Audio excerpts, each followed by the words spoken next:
to Giggles and Goals podcast. Hey. I'm Leonie. I'm Crystal-Dior. And welcome.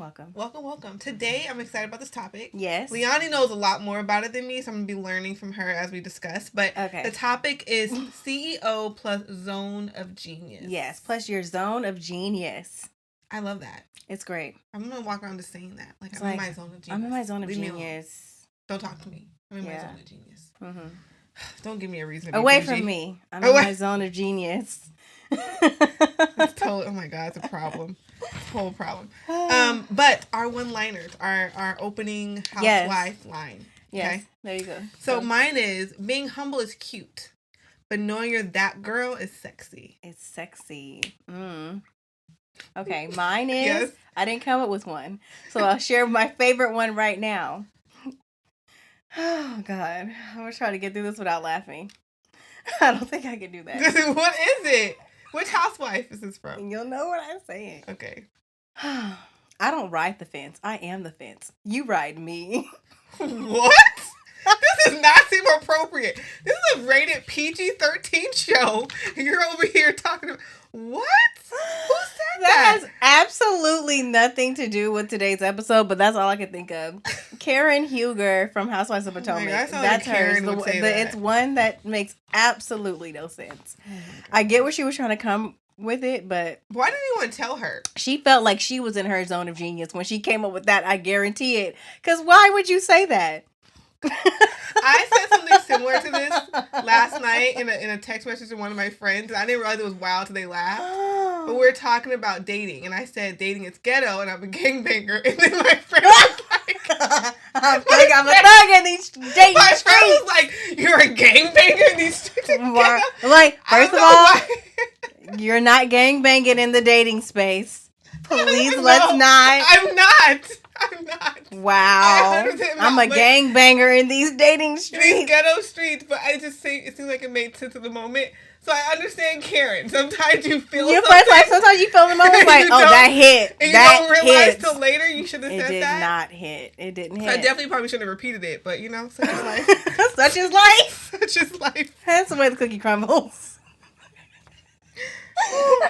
Okay, let's jump into this. Okay, so zone of genius. Now, I don't have the textbook definition. Wait, no. Who said that? It's who said that now. Oh, who said that? Sorry. It's okay. You. I'm supposed to guess. Go ahead. Okay, so last time we did this, we didn't play the game right. Okay. We did multiple choice, and I only had 2 out of 3. I wouldn't have guessed it with the right way anyway, though. You would have if I would have done it this way. Okay, go ahead. Okay, so this person is a cosmetics guru. Mm-hmm. Back in the day, when we used to go to, is it Macy's, where there would be a MAC counter, there was this person. It was like MAC and this brand. And now there's 1,000 other brands now, but it was like, these are the people you went to. And maybe one other. Any guesses? I just got stressed because I don't know.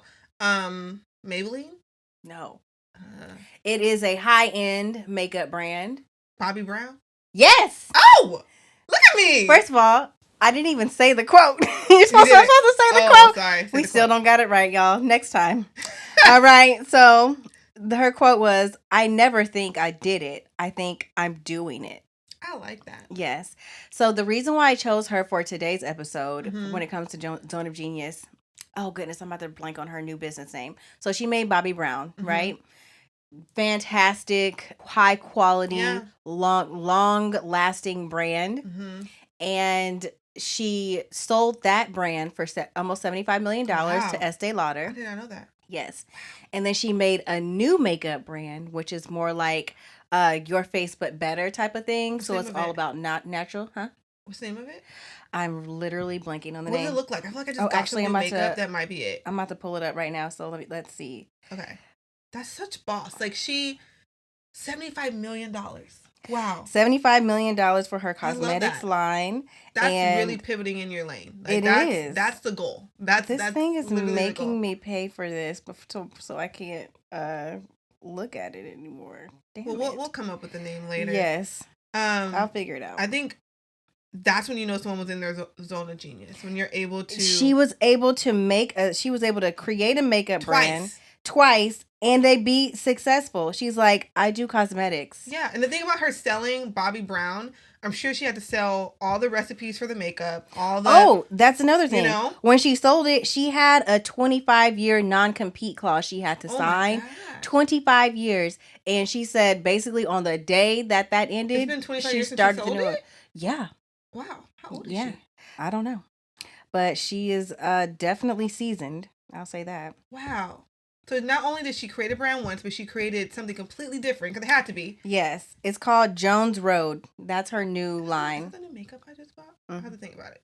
She stayed in her zone of genius, and she's able to do this new makeup line, popping on TikTok with the TikTok girlies, like with the young folks, making an impact still. People still hanging on to her advice and what she has to say. And she's sticking to her guns and what she knows, what she's good at. That's the thing about when you're walking in your lane. It comes so naturally to you. You could do it over and over and over. Yeah. You don't have to worry about someone stealing your idea because you just have another one. Right. Because it's you. Exactly. You know? Exactly. It's like, this is my expertise. This is my experience. This is my point of view. Yeah.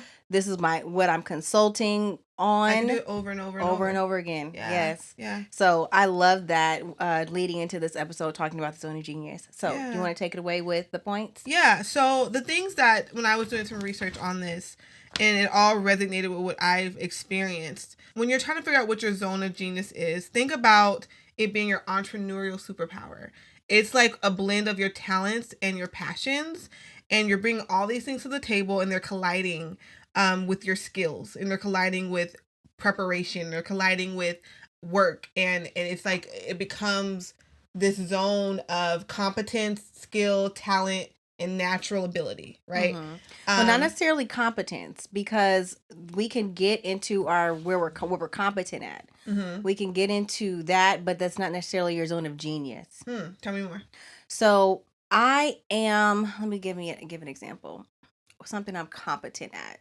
I am really good. Let's say I'm really good at cleaning. Like I know I'm really good at getting the right smells, the right products, the right things to really get your house spick and span. I'm very competent in that. Right.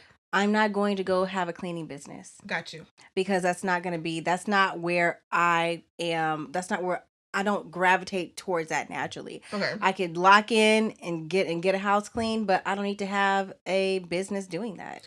But when you do tap into something that you're good at, like your, let's say, interior design or your project management, you're doing it competently, though.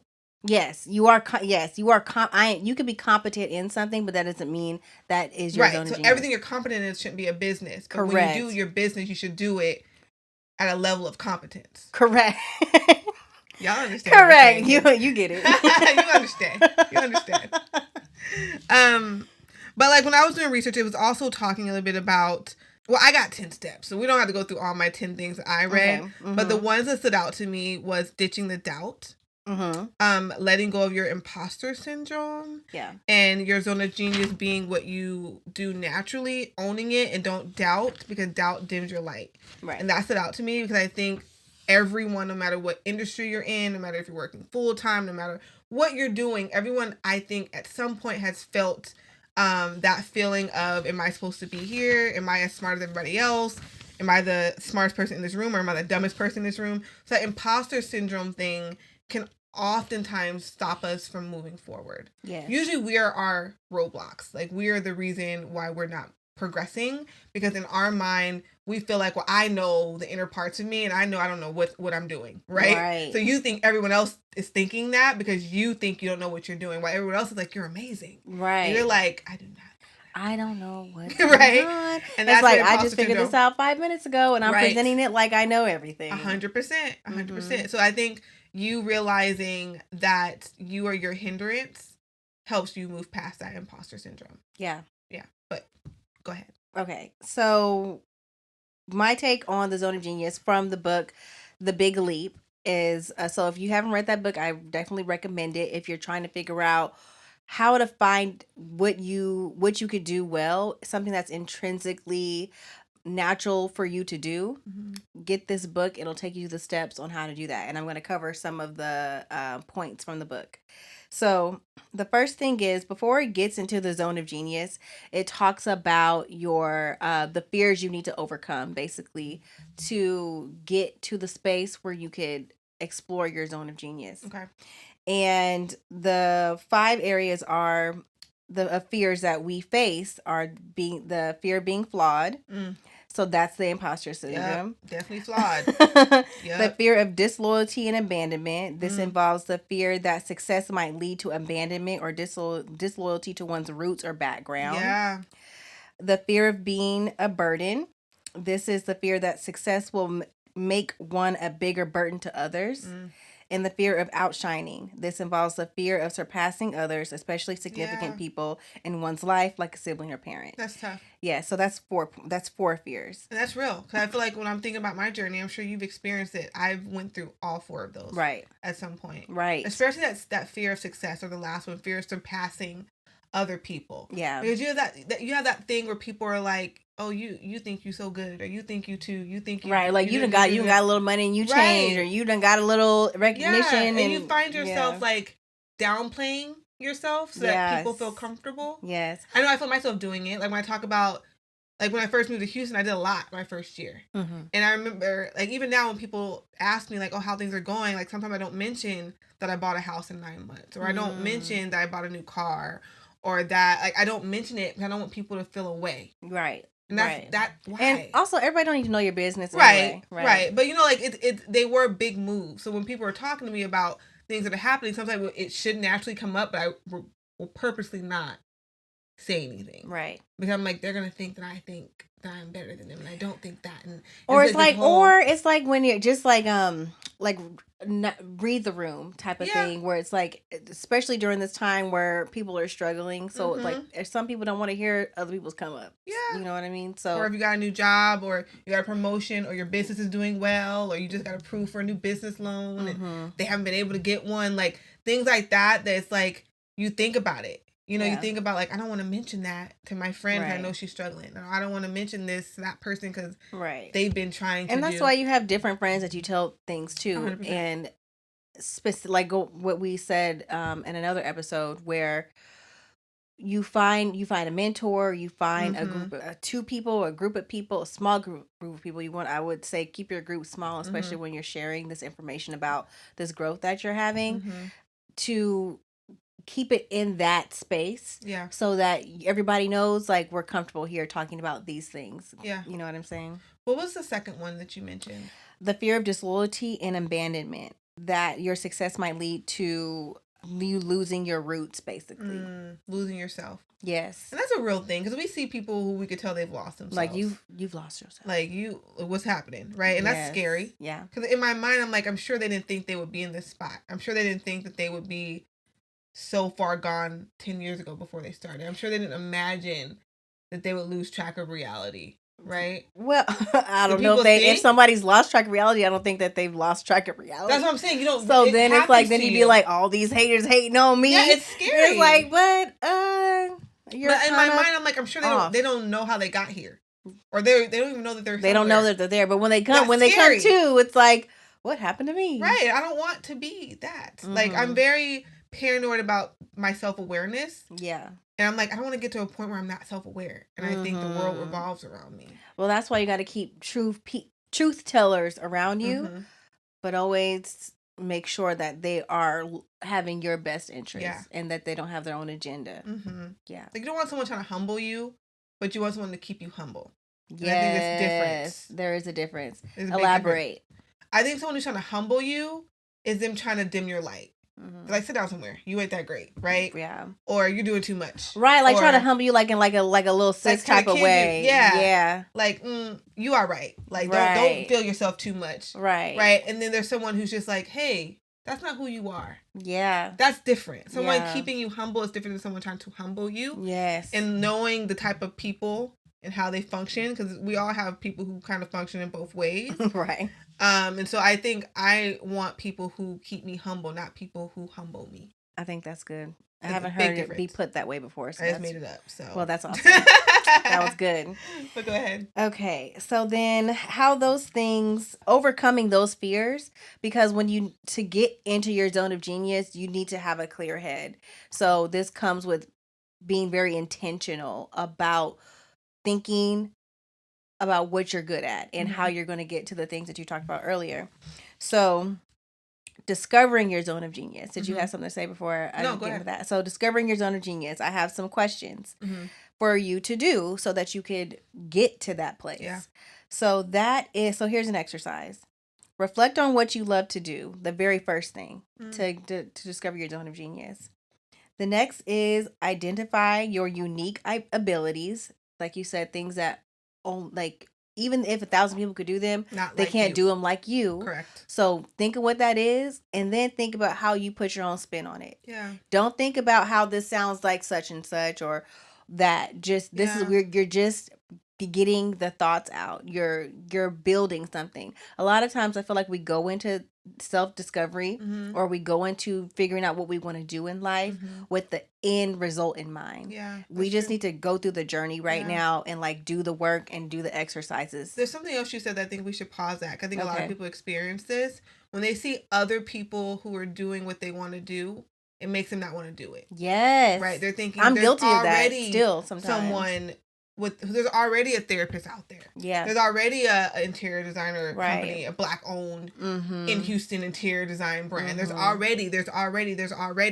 And so you feel like I have to have this brand new idea or it's not going to be successful. First of all, everything has been done under the sun. Right. Nothing. Like my mom used to say that. Yeah. That's Oh, I said it wrong? No. That's right. I mean, my mama, that's an old, if y'all don't know by now, we are church girls. We are. Okay.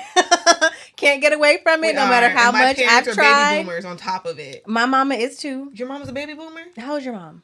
68. My mom is, oh Lord, mom forgive me. Oh. She's like 69. Okay, so baby boomer. Yeah. Okay.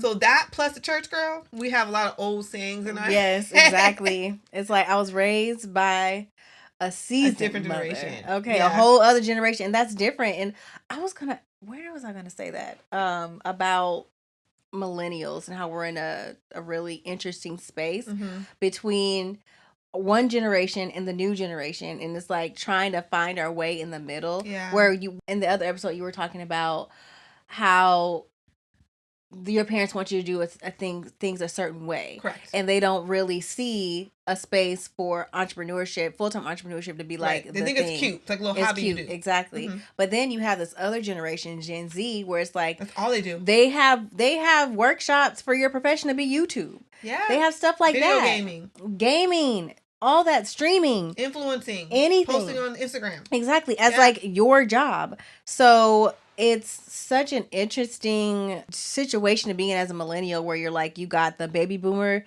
who raised you to get a job with a pension, stay on that job for 20 years, retirement, retire. 401k. Exactly. And then you got this other end where it's like we ushered in this internet era, this internet age the way it is now. Yeah.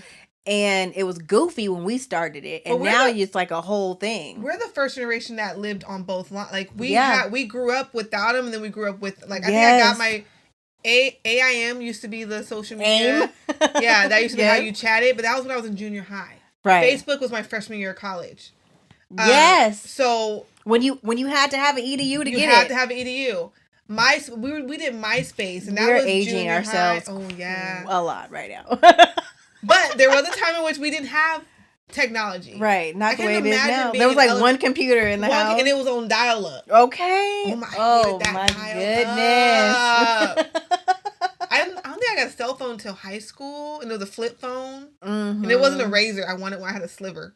A sliver? I know. My parents are cheap. A sliver? I had a sliver. I wanted a razor. Was it really called a sliver? Sliver. It was an off-brand razor. You have got to stop. See, this is why you don't gotta worry about if somebody else is doing what you're doing. A sliver?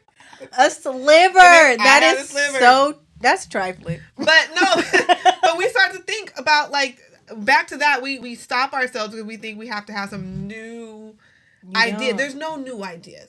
What's new is the way you're going to do it. Right. That's what's new. So don't let the fact that someone else is doing it stop you from doing it. Right.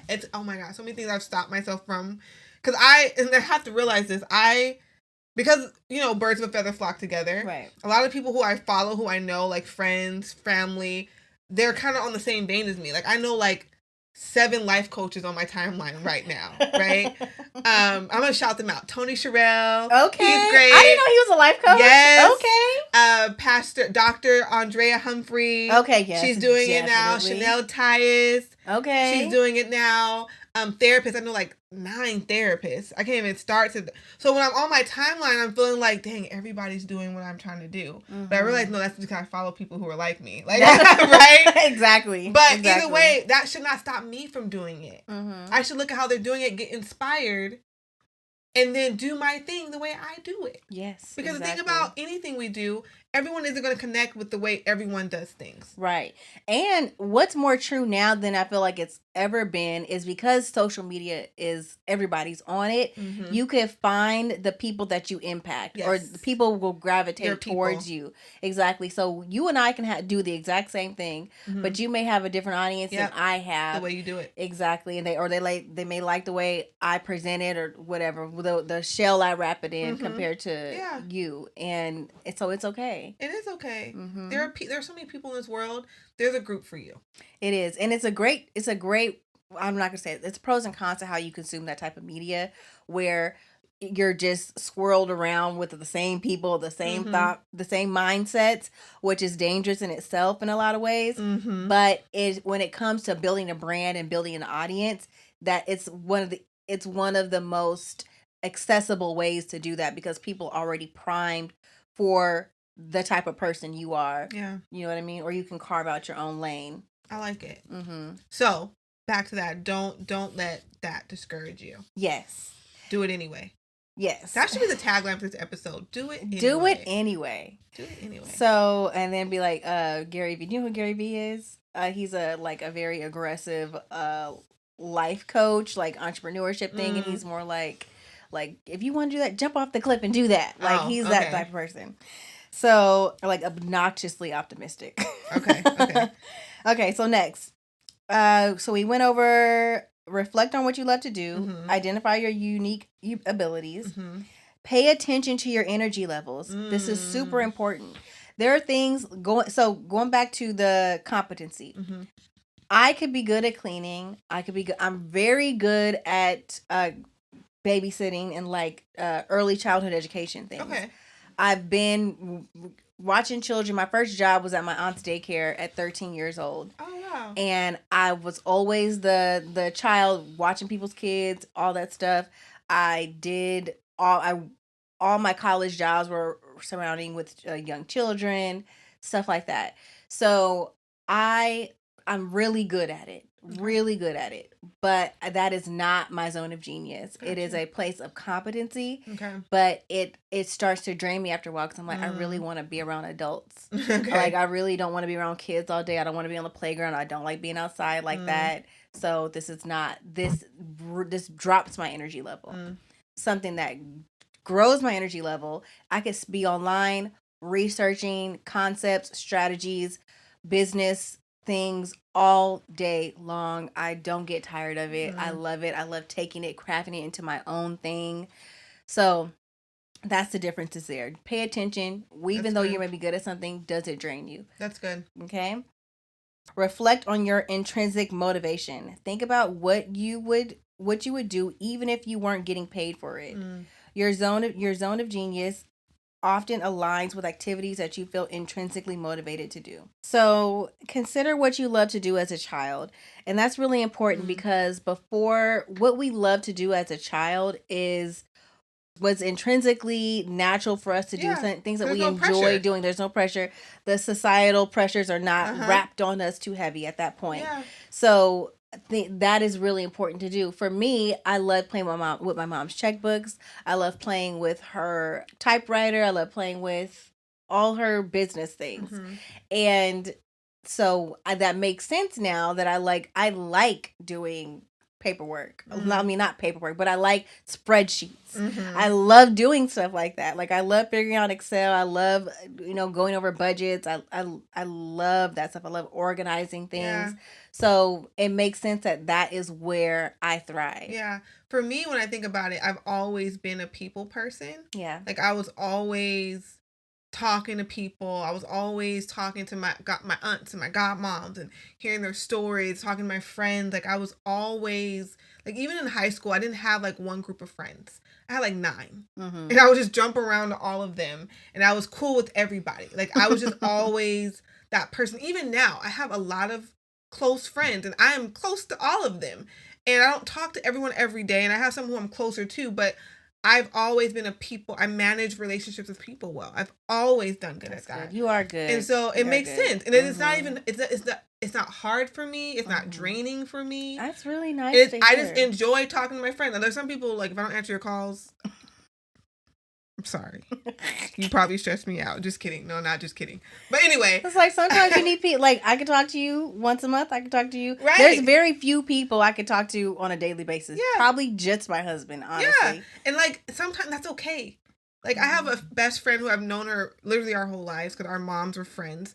And we have seasons where we talk every day. We have seasons where we talk once a week. And seasons where we talk once a month. And seasons where we haven't talked in 3 months. Like, but we've been friends so long, it's okay. And when I need her, she shows up. And when she needs me, I show up. Right? I love that. So managing relationships, I've always been really good at understanding people and managing people as a kid. Like, my sister always says people will tell me their business. I don't know why. Like, I'll know people's secrets. I'm like, I don't know why they told me that. Like, as a kid, I would just know stuff. And now my sister's like, who told you that? I don't know. It's like, I could drop this with you and know that it'll not go anywhere. Like, people just tell me. Like, Uber drivers. Oh, my God. Uber? Oh my goodness! I want to know. What did somebody tell you? What's the craziest thing somebody told you about his? He was cheating on his wife. So I was in St. Louis. I was meeting my parents in St. Louis. I was Ubering. Why would you just blurt that out? Listen.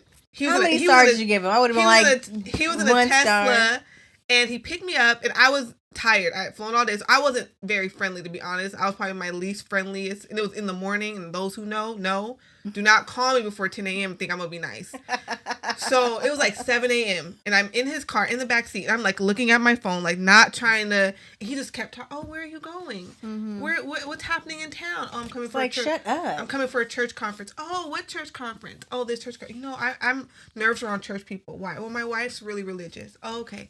Yeah, and I think that's why. And then it just led to him. And I don't know how he got there, but he was talking about how he doesn't feel accepted because he's not religious, and he found himself connecting with somebody else, and he wanted you to tell him it was okay. And then he's like, "Is this considered? What do you say? Will the Lord forgive me? Like, based on you being a Christian, do you think the Lord forgive?" And so I was just quiet, like, listen. It's like, sir. I think I told him something like, if you come to the Lord with any of your sins and you're honestly repentant and you honestly plan on changing your ways, He will forgive you. Now, I don't know if your wife will forgive you. Right. But the Lord will if you're sincere. Now, with your wife, I don't know. She is not God, right? Mm-hmm. I said, I don't know if I could. And there was this whole thing, and he was just like, well, maybe I'll come to one of the nights of your all service. I'm like, yeah, come through. But it was like a 30-minute ride. It was the longest. That's a long This was before I was a therapist. I wasn't even a therapist. I wasn't even equipped to deal with this. Did they have the button where it says you want a silent ride?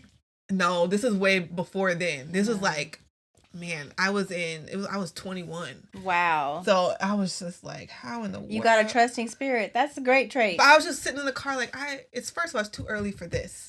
Okay. And it's too early for you to be, first of all, I am not Catholic. This is not a confessional. This is not a confessional. It's like he was waiting. It's like he wanted to tell someone. He did. Like, let me tell this stranger. You know? That's what it felt like. I wonder how many writers he's told that story to. For someone to tell him it's okay. How many people treat their Uber like a Catholic confessional? I'm just like, I'm happy to have that no talk option, because I'd be like, no. I'm like, as friendly as I am not that great when I'm not running. I don't like talking to strangers unless I know it's gonna be like and you're here in Texas, and out. They stay talking. If I gotta sit with you, a stranger, I just want to be on my phone. It just depends on my mood, to be honest. Sometimes I feel real like, oh, how's your day?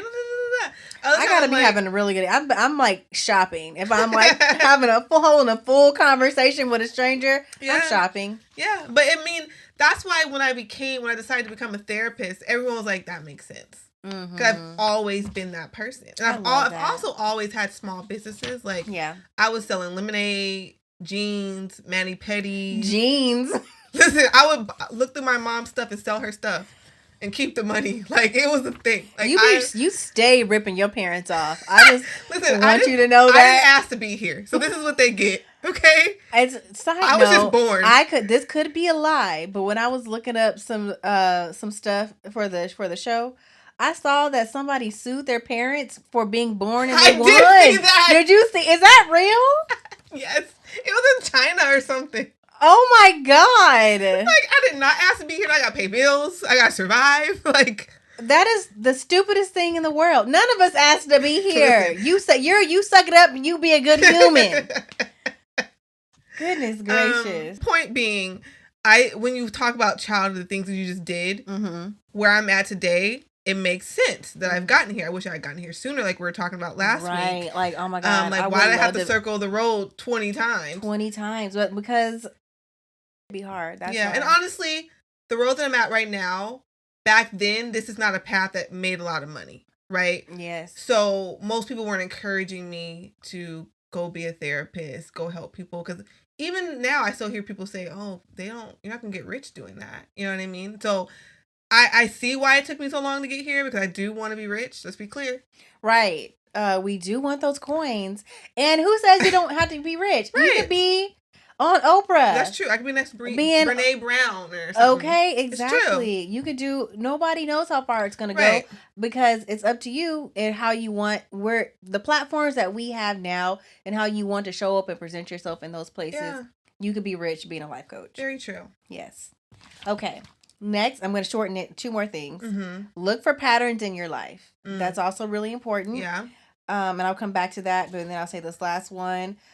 Overcome limiting beliefs. So that cycles back to the fears that you need being to your overcome. roadblock. Yeah. Yes. So I want to touch on really quick.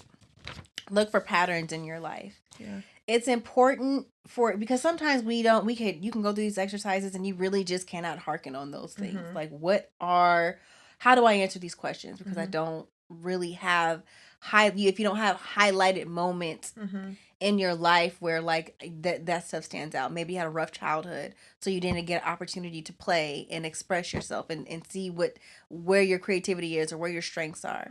Maybe you've always had to cater to other people. If you're a mom, if you're an older sibling or something like that. So like all your time has been spent with serving other people. But if you have a pattern in your life where something appears and it's like it just kind of falls in your lap, or it finds its way to you and you don't go seeking it. For instance, this operations thing.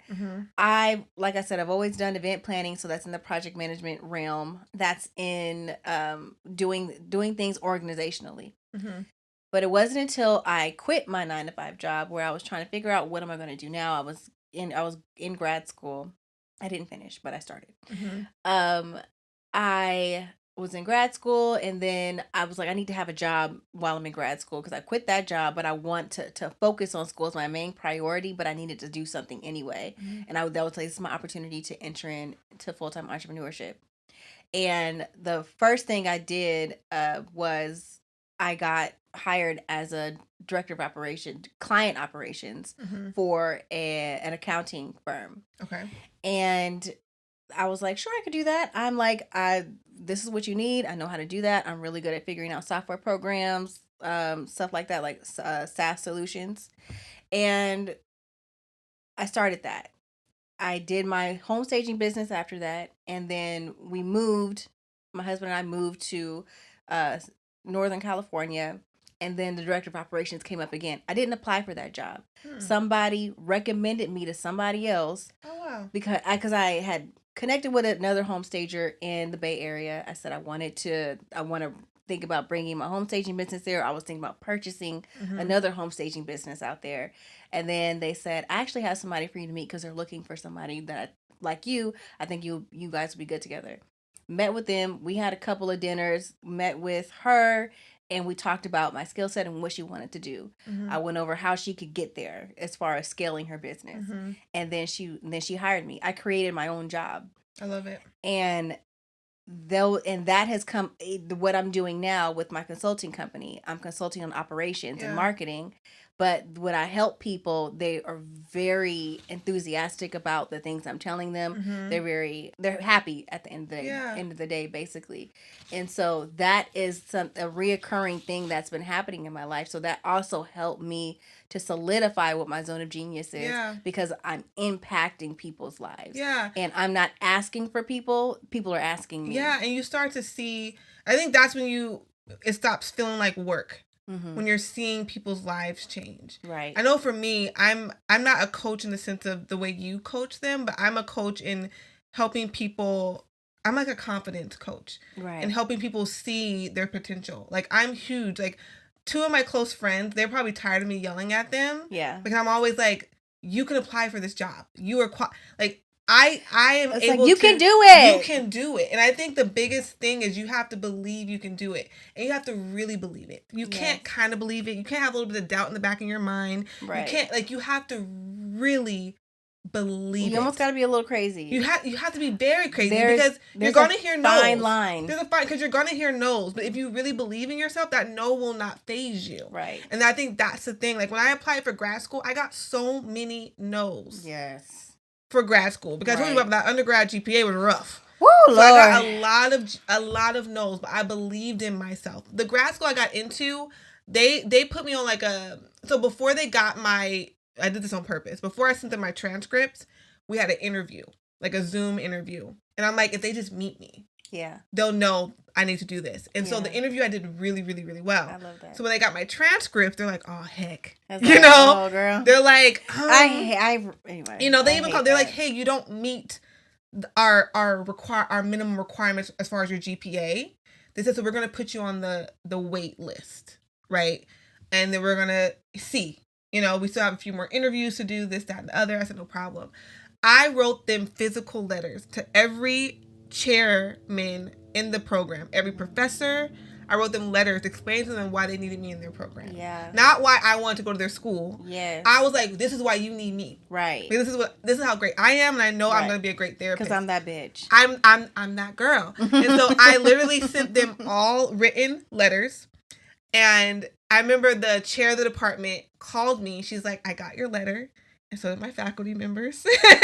And they said, so what we're going to do is we're going to accept you, because we at this point we believe in you. Now your GPA is not reflected, but we believe in you. Right. So we're going to accept you provisionally, but the requirement is your first year you have to get at least a 3.0 or we will take back your acceptance. I love that they worked with you on that. And I said no problem.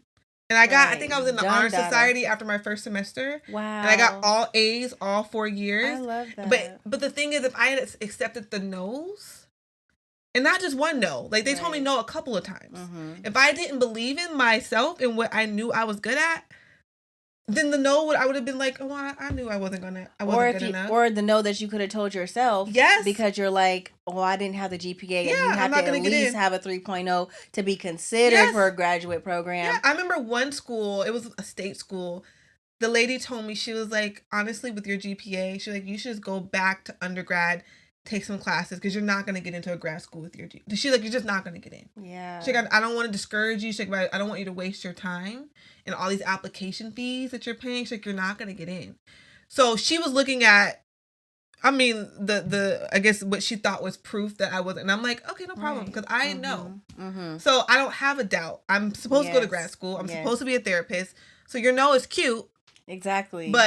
And it may be, it's cute, and it may be accurate compared to statistics. Right. It may be statistically correct. You gotta really believe. Right. Like, you have to push past no's, because if you let no's stop you, you'll never get anywhere. You'll never get anywhere, because there's a no waiting for you at every corner. Everywhere. Behind every chair, behind every wall. There's popping from the ceiling. There's a no. You have to believe in yourself. Yeah. And you cannot expect everyone else to be the ones hyping you.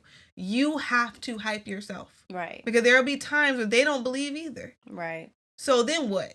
Right. You know what I mean? Like, you have to. And I think that's my biggest thing that I stress to people. And, like, I'm realistic with it. Like, if I was trying to be, like, a singer, I hope y'all would tell me, hey, sis. Oh. That's not your calling, right? That's not it. But when you're really in your zone of genius and you know this is, like, I'm good at this. Yes. Like, this is what I do. I know I add value to the world. I know I help people break barriers. I know I help people love themselves. I'm not going to let this school be the reason why I don't get to do what I'm supposed to do, right? Right. That's the type of belief you have to have. And if you feel like I don't have anything that I'm good at, then you keep asking the questions. Mm-hmm. Keep doing the work. Explore. Yeah. Explore things. I mean, there's a whole world wide web that you could explore to find out things. There's more and more things are coming out for you to try. Yeah. One of these little steps on here said every step towards your zone of genius is a victory. Yes. Celebrate your progress no matter how small. Remember, great things start with small beginnings. Even your no's are a step in the right direction. Yes. So even like you realizing this isn't it, that means you're closer to what is it. Yes. So it's okay. Failure's okay. It is okay. It took what seemed to be a failure in one business that I had for me to get to this place, because it was that failure that led me to do the thing that the operations stuff, where I'm seeing so much more freedom, so much more success, so much more impact. Yeah. And so it feels like a no or a failure, but yeah, you're gonna feel like I'm hyping her right now, but I'm gonna tell you about Leonie. So 2 years ago, when I first moved here, we went to lunch at Sushi. Yes. And I don't think I've ever seen your spirits that low. Yeah. You're like, this business is not doing it. It's probably gonna be done in a couple months. It's gonna fall in. It's not gonna happen. And you were so discouraged, but you still knew what you were good at, and so you just. I don't think like a couple months later, you're just like, I just got a new way to pivot. Mm-hmm. I said, okay. I just pivoted. So you pivoted. Mm-hmm. And then I remember a year later, you're like, okay, this still isn't quite doing. Right. And even till today, it's still the thing that I talked to you about 2 years ago. It's still not wrapped up. Yeah. I'm still dealing with the fallout from that business decision that I made. Yeah. But the fact that I have parlayed that into something else is mind-blowing. And although you might feel like you have times where you're discouraged, yes, you have not stopped. No. And I think that's the big thing that people have to realize. Discouragement's sometimes a part of the journey. Mm-hmm. Having sad days, wanting to quit, wanting to give up, that's sometimes a part of the journey, but don't stop.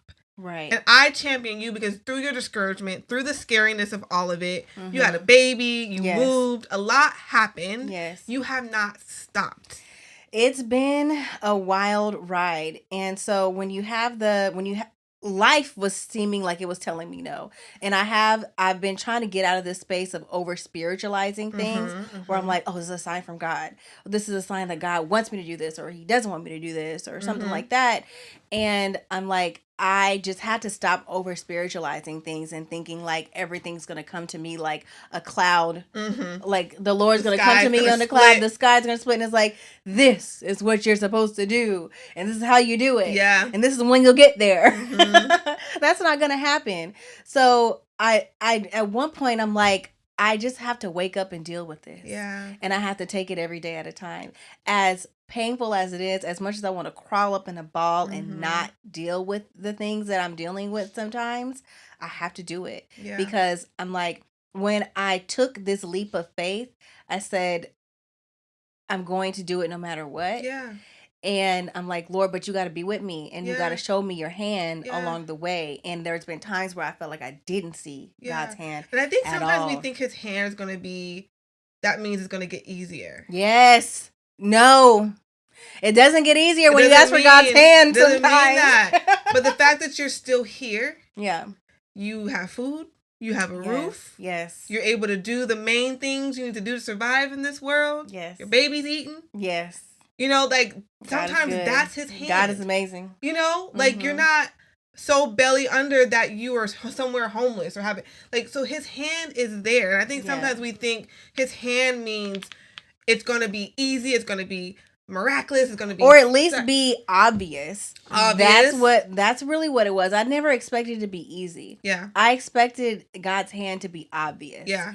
And it was not obvious. And to literally, it's that since that sushi lunch we had, I don't feel like I've seen God's hand obviously until like a couple months ago. Yeah. And sometimes I think we have to, I mean, not that this became a Christian podcast, right? But sometimes I think we have to be constantly, because we're doers and our minds are always going, sometimes I do think we have to take a time to sit and just listen. Yeah. Like sit in silence and be like, Lord, show me when your hand is on me. Show me when this is you. Show me when you're opening these doors and when you're closing these doors. Because I think sometimes we miss him. Yeah. We miss him. Because we're too busy doing. We're too busy that's doing. When I met you, when we had that lunch, I'm like, I had did everything I could imagine. It's kind of like, especially when you have this entrepreneur spirit, and you're like, if I just muster up the gumption and the bravery and the can-do-itness of it, I can get it done. Yeah. And I had done that over and over and over again at the time. And I'm like, I have nothing left. And if God ain't open up the sky, then ain't nothing about to happen. Yeah. But the beauty in all of that is nothing did happen. It maintained. Yeah. And sometimes that is that's where you need to be, is just in a maintaining, in a maintenance state. And most successful people have a longer list of failures than they do successes. Yes. And I think we miss that. I think I saw or heard the other day, like, even though Kobe has a lot of, he's made a lot of shots, he's also missed the most shots in the league. Yeah. As great as he is he's the top number for missed shots, I think, or something like that. Yeah, so sometimes when I think about, like, when you hear the stories of, like, the Tyler Perrys who's been homeless, although Cat Williams said he wasn't homeless. I'm just kidding. We're not going back to Cat. Like, what? We're not going back to Cat. Like, I guess it's like, how homeless were you? There's levels to homelessness, I guess. Were you couch surfing or were you literally on the sidewalk? But you hear the story that even, like, I follow Budgetista. Yeah, Budgetista. But she talked about how, like, her condo went into foreclosure. She had to move back in with her parents, and all these lows that she went to. But a couple times that happened to her where she went completely negative and then had to rebuild. Yeah. But when you look at her now, she's thriving, right? And so sometimes we look at the thriving person and we're like, we want that. Yeah, we don't always want the valleys. But be careful what you ask for. Listen. Because you have no idea what you're gonna have to do to get there. I told Robert, my husband, the other day, I said, I think I'm not asking God for nothing else right now, because what I realize is that I actually have everything that I asked for, but I also have a whole history that came with that. And I just want to chill right now. Yeah. Like, I don't want, if I ask for something, that means it's going to come with a lesson, probably. I'm cool on lessons. Like, let me just like live in this stuff I already learned. Like, right, it's like I'm just gonna enjoy the bountiful amount of lessons I have and blessings, and I'm gonna just chill for a second. No, and so I think that's a part of the thing too, about staying encouraged. Being in your zone of genius does not mean things will be easy. Right. Doesn't mean that every step of the way, although you know what you're supposed to do, you know your why, doesn't mean that all of a sudden the road's gonna be clear and the doors are gonna open and it's gonna be an easy path to your money and your success. Right. It's still gonna be some no's and some hurdles and so that's why you believing in yourself is so important. Right. Because even when you're in your zone of genius, you still have to stay encouraged. Yes. And push through the discouragement, push through the no's, push through the stress, and all the things are going to come as you're in that zone. Right. Exactly. And the thing is, those hardships come anyway, so you might as well be in your zone of genius. Right. You might as well be in your zone of genius, being like, oh, this is hard, but at least I'm doing what I love. Yeah, because life is going to life. Life is going to life, and you need the tools and the equipment you need to live out your zone of genius fully. It's going to come with those hardships. Yeah. It's just inevitable. Yeah. So I want to jump to our things I wish I knew. Yes, let's do that. Because it's kind of, mine is on the list of what we were just talking about. But things I wish I knew. I wish I knew my biggest strengths were forged during hardships. Yes. I wish I had known that. Because I probably still would have been mad during the hardships. But still mad. I would have. Still pouting. Yeah. I don't think I would have cried as many tears. Oh my God, I thought it was your favorite. I thought it was. Yeah. But no, I think I wish I knew that. So yeah. What about you? So saying no too soon. So when you have something that pops up in your head, say your zone of genius, and it's like, no, that's not going to be good. Just striking things off too early before giving it a chance to breathe or live or for you to think about things. That's good. Yeah, that's good. I hope you all learned. Hope you got something from this, some little from nuggets. Our journeys. Yeah, and Leonie has the worksheet to kind of find. Yes, I will link it down in the description and where all you the can details find it are. there. Yes. But I think our biggest thing, our action item for you all, is to spend some time with yourself. Yes. Figure out what you do well. Right. And then also spend time in the mirror loving yourself, listing out your skills, listing out the beautiful things about you and your personality, even falling in love with the annoying things about you. The things that, the quirks, the things that, might sometimes make you feel embarrassed. Like, yes. Because you have to be confident. You got to get over those. Confidence is required in entrepreneurship or you won't make it. Because you hit too many roadblocks. So you gotta love you. And I'm speaking on that, like, you got to get over those, like, those quirks. Like, I'm really tough on myself and I ruminate on a lot of things about what I do in social settings because I think I have a little bit of social anxiety and stuff like that. And so I'm looking in the mirror more and accepting those things about myself. So definitely good advice. Yeah. Follow us on all the social medias, Giggles and Goals. Yes. You can find our personal pages there as well. If you go to those social media, if you go to Giggles and Goals, you'll find us individually. And we just love y'all. And we hope that you keep tuning in. Yes. And websites. Our individual GooglesandGoals.com. Yes. You can find our individual websites there. Yes. Love you. Thank you. Bye.